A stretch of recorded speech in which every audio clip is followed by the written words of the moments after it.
6 Weather is brought to you by Aztec Chevrolet in Beeville. Visit AztecAutoplex.com. Now, the most accurate weather forecast in South Texas with Chief Meteorologist Dale Nelson. Hi, everybody. Welcome back. The drought monitor is out every Thursday, and today it is showing a moderate drought for most of the coastal bend. And right on cue, a burn ban was issued for Nueces County, joining the other surrounding counties with that burn ban in effect until further notice or the next 90 days.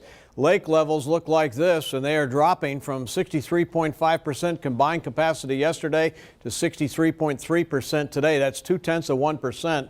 That is a very fast rate, and 1.4% per week of our total water supply. We've lost more water in 1 month than we gained from the Mary Roads pipeline in 1 year. So again, we are seeing an alarming loss of water here due to this extreme heat, which is producing dangerous heat index values between 108 and 116. We had 115 this afternoon here in the city. You want to avoid the heat stroke and exhaustion by staying cool and drinking plenty of water, even if you're not thirsty.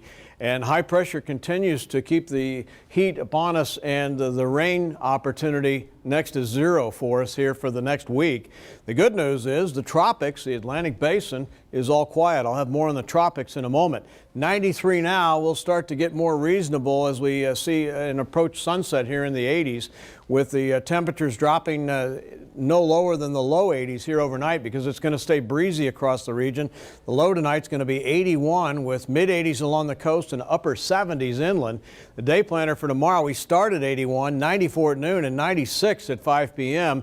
with mostly sunny skies by noon on, and a high tomorrow of 99, up 1 from 98 today, as high as 106 inland.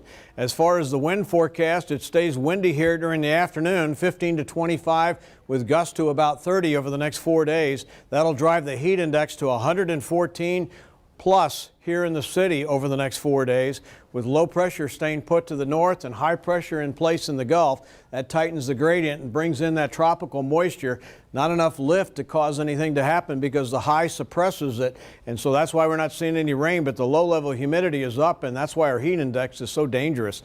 The high stays in place here over the next several days, all the way through the weekend and into early next week, and that's why the rainfall will be somewhere other than here in the coastal bend. As you can see on this long-range rainfall through Wednesday of next week, this donut of dryness continues here and in the desert southwest, and that's it. So we are stuck in a very bad weather pattern here in the coastal bend.